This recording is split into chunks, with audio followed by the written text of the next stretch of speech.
तो martial master के पिछले एपिसोड में हमने देखा कि क्विंचैन वांग क्विमिंग के मैड्रिडियंस को हील कर देता है और अब वह उसे कई सारी शॉर्ट टेक्निक भी सिखाता है। अब क्विंचैन से इतनी मदद पाने के बाद वांग क्विमिन उसके लिए कुछ भी करने को तैयार हो जाता है। वहीं दूसरी ओर क्यूआई अंपायर के बेस पर कुछ लड़के क्यूआई अंपायर की बेइज्जती कर रहे होते हैं, जो देखकर वहां पर मौजूद क्यूआई अंपायर के लोगों को काफी गुस्सा आता है और वह बोलते हैं कि वह लोग अपनी बात वापस ले, वरना वह लोग जिंदा नहीं बचेंगे। तभी वीलुओ जिनसान बोलता है कि अगर इस जगह पर तुम में से किसी ने भी मुझे हरा दिया तो मैं अपने शब्द वापस ले लूंगा। और यह बोलकर वह दोबारा क्यूआई अंपायर की बेइज्जती करने लगता है। तभी जियान युआन गुस्से में वी लू पर अटैक कर देता है, पर तभी वी लू उसे काफी बुरी तरीके से मारकर वहां पर घायल कर देता है और बोलता है कि क्या क्यूआई अंपायर में इसी तरह के जीनियस पाए जाते हैं। अब यह सुनते ही वांग क्विमिंग गुस्से में आगे जाने लगता है, पर तभी क्विंचैन उसे रोक देता है। तभी उस जगह पर यान हाई आ जाता है और बोलता है कि आखिर तुम्हारी हिम्मत कैसे हुई इस जगह पर आने की। वी लुओ बोलता है हम तो बस यहाँ पर क्यूआई अंपायर के जीनियस से मिलने के लिए आए थे, पर इस जगह पर एक भी जीनियस मौजूद नहीं है। यह सुनते ही हान लाई गुस्से में वी लुओ पर अटैक करने के लिए आगे बढ़ता है। गु क्विन नाम का एक पर्सन उसे रोक देता है। अब गु क्विन बोलता है तो आखिर तुम यहाँ पर क्या करने की कोशिश कर रहे थे। यह सुनते ही हानबाई को काफी गुस्सा आता है और वह बोलता है कि मुझे पता है कि इन सब के पीछे तुम हो, तो मेरे रास्ते से हट जाओ। उसी वक्त वहाँ पर फोर्थ प्रिंस भी आ जाता है और बोलता है कि गु क्विन तुम वी किंगडम से हो और मेरे ख्याल से शायद तुम्हारे वी किंगडम के ट्रेनर्स अपने स्टूडेंट्स को यही सिखाते हैं। अब उस जगह पर जीसुन और लिंगसियान भी आ जाती है, जिन्हें देखते ही वी किंगडम के लोग बोलने लगते हैं तो क्या इस कंपटीशन में यह लड़कियां भी पार्टिसिपेट करने वाली है। तभी वी लुओ आगे बढ़ता है और बोलता है फोर्थ प्रिंस, मैंने सुना है कि आप काफ़ी ज़्यादा पावरफुल हो, तो फिर आप यहाँ पर अपनी पावर क्यों नहीं दिखाते। तभी फोर्थ प्रिंस बोलता है तो अगर तुम यही करना चाहते हो तो मैं इसके लिए तैयार हूँ। वहीं एक टावर से खड़ा पर्सन यह सब कुछ देख रहा होता है। तभी वहां पर एक और पर्सन आता है और बोलता है कि इस बार क्यूआई अंपायर ने स्पिरिचुअल पूल में जाने के लिए अपने यहाँ से काफी कमजोर लोगों को भेजा है। अब वहां पर फोर्थ प्रिंस और वी लुओ के बीच फाइट स्टार्ट होती है और तभी वी लुओ अपनी फुल पावर का यूज करते हुए फोर्थ प्रिंस पर अटैक करने लगता है, पर फोर्थ प्रिंस को उसके अटैक से कुछ भी नहीं होता है और अब वह काफ़ी आसानी से वी लुओ को वहां पर हरा देता है और बोलता है कि तो क्या तुम्हारे वी किंगडम के सभी जीनियस तुम्हारे जैसे ही हैं। तभी जियान योंग आगे आकर वी लुओ की बेइज्जती करते हुए बोलता है तो क्या यहाँ पर अब तुम्हारी सारी हवा निकल गई। यह देखते ही गु क्विन बीच में आ जाता है और जियान युआन पर अटैक करने की कोशिश करता है, पर उसी वक्त यान हाई आकर गु क्विन पर अटैक करके उसे पीछे फेंक देता है। अब गु क्विन गुस्से में यान हाई की ओर आगे बढ़ने लगता है और अब यान हाई उसके पावर को नहीं संभाल पा रहा होता है। तभी उस जगह पर लॉर्ड लिंगवू आ जाते हैं और बोलते हैं कि तो क्या तुम यहाँ से चुपचाप जाना पसंद करोगे या फिर चार कंधों पर। अब लॉर्ड लिंगवू को देखकर गु क्विन वहाँ पर थोड़ा सा डर जाता है और बोलता है लिंगवू क्या तुम इसी जगह पर वॉर स्टार्ट करना चाहते हो। तभी लॉर्ड लिंगवू बोलते हैं अगर तुम चाहो तो मैं तुमसे कभी भी फाइट करने के लिए तैयार हो, और अगर तुम वॉर से बचना चाहते हो तो चुपचाप हमसे यहाँ पर माफ़ी मांग लो। यह देखते ही वी लुओ काफ़ी ज़्यादा डर जाता है और वहाँ पर माफ़ी मांगने लगता है, जिसके बाद गु क्विन वहाँ से सभी लोगों को अपने साथ लेकर जाने लगता है।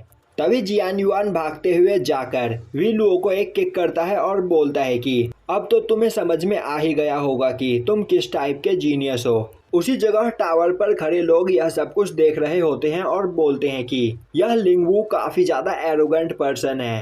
तभी उस जगह पर एक ओल्ड मैन आकर उसे शांत करता है और बोलता है कि लिंगवू क्यूआई अंपायर का सबसे पावरफुल पर्सन है और उसकी कल्टीवेशन के सामने अभी हम सभी लोग कुछ भी नहीं।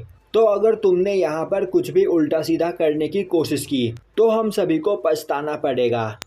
तभी वह पर्सन बोलता है तो एल्डर लिंग क्या आप भी उसे नहीं हरा सकते हो। यह सुनते ही एल्डर लिंग बोलता है हमारे गुसिंग फैक्शन में कोई भी इतना पावरफुल पर्सन नहीं है, यहाँ तक कि तुम्हारे फादर और सेक्ट के दोनों सबसे पावरफुल मास्टर भी मिलकर लिंगवू को नहीं हरा सकते हैं।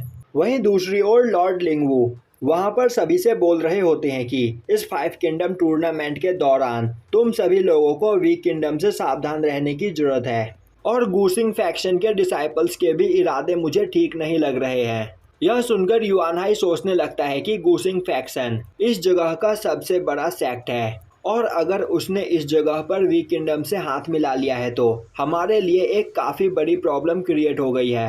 अब दिखाया जाता है कि लॉर्ड लिंगवू उन सभी को ब्लड स्पिरिचुअल पूल की ओर लेकर जा रहे होते हैं, जिसके बाद वह सभी लोग एक केव के अंदर जाते हैं और तभी वह देखते हैं कि उस जगह पर पहले से ही वीक किंगडम के डिसाइपल मौजूद होते हैं और अब वहां पर एक लड़की उन सभी को देखते ही उनकी बेइज्जती करने लगती है। अब इससे गुस्सा होकर लॉर्ड लिंगवू उस पर अटैक करके उसे घायल कर देते हैं, पर तभी वहां पर वीक किंगडम का यू चिहेंग आगे आ जाता है और बोलता है कि लिंगवू आखिर तुम यहाँ पर क्या करने की सोच रहे हो। अब लॉर्ड लिंगवू बोलते हैं यू चिहेंग आखिर तुम यहाँ पर क्या कर रहे हो। यू चिहेंग बोलता है क्यों, मैं यहाँ पर नहीं आ सकता हूँ। तभी एल्डर लिंग बोलते हैं लिंगवू आखिर तुम्हारी हिम्मत कैसे हुई यहाँ पर इस लड़की पर इस तरह अटैक करने की।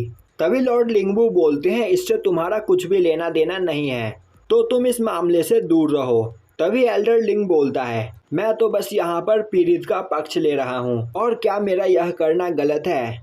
अब यह देखकर लॉर्ड लिंगवू को यकीन हो जाता है कि गूसिंग फैक्शन ने वीक किंगडम के साथ हाथ मिला लिया है। अब लॉर्ड लिंगवू अपने डिसाइपल्स को लेकर वहां से आगे बढ़ जाते हैं और बोलते हैं कि तुम्हें मेरी एक बात याद रखना है, वीक किंगडम और गूसिंग फैक्शन तुम्हें इन दोनों से ही सावधान रहने की जरूरत है। वहीं दूसरी ओर यू चिहेंग अपने डिसाइपल से बोल रहा होता है कि सर्वाइवल राउंड में जो भी क्यूआई अंपायर के डिसाइपल्स को मारेगा मैं उन्हें काफी बड़ा इनाम दूंगा और यह करने के लिए तुम्हें ब्लड स्पिरिचुअल पूल में अपनी पावर को काफी ज्यादा बढ़ाना है।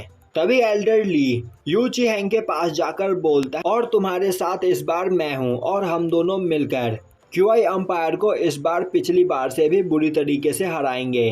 तभी उस जगह पर एक एक करके बाकी के किंगडम्स भी आने लगते हैं और तभी वहां पर लिंगटियान सेक्ट के लोग आते हैं और उनकी टीम में सभी लड़कियां ही होती है, जिन्हें देखते ही सभी लोग उन्हें हैरानी से देखने लगते हैं। अब सभी लोग वहां पर आगे बढ़ते हैं और अपने पास मौजूद टोकन को एक जगह पर रखकर ब्लड स्पिरिचुअल पूल के गेट को खोलते हैं, जिसके बाद वह सभी अपने डिसाइपल्स को लड़कों को एक तरफ और लड़कियों को दूसरी तरफ भेज देते हैं, जिससे वहां पर किसी को भी कोई भी परेशानी ना हो। और अब सभी लोग एक एक करके ब्लड स्पिरिचुअल पूल में एंटर करते हैं।